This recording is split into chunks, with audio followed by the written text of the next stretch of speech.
This is Session 12, Documentation. In this session, we will discuss what documentation is, the purpose of documentation, and examples of documentation. Documentation is an official paper, photograph, or recording relied on as the basis of evidence. Documentation gives proof that we did what we said we were going to do. Documentation serves several purposes. One purpose is communication. It is important to talk to the participants, project staff, and funding agencies about what is happening throughout all phases of the project. Documentation can occur through handouts, surveys, interviews, or video recordings. Accountability is another purpose of documentation. Documentation enables one to account for his or her actions. Legislative requirement is one more purpose of documentation. The federal government requires a certain amount of documentation so that procedures and guidelines set by the government are being followed.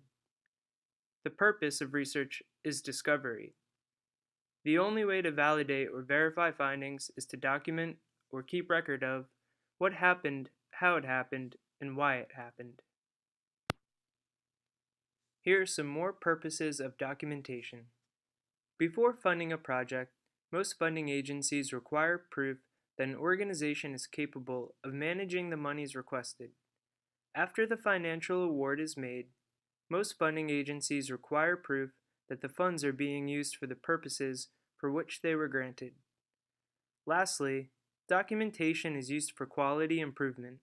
The only way to improve the efficiency and effectiveness of a project is to record the process, assess areas of strengths and weaknesses, and address those issues in a timely manner.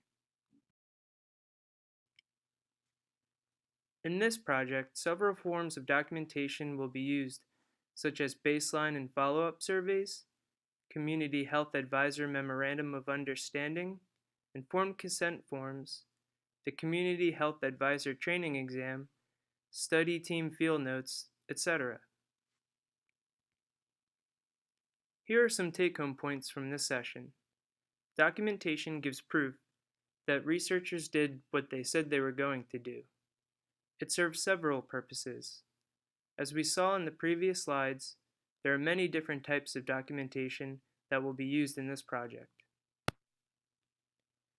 Thank you for watching this session.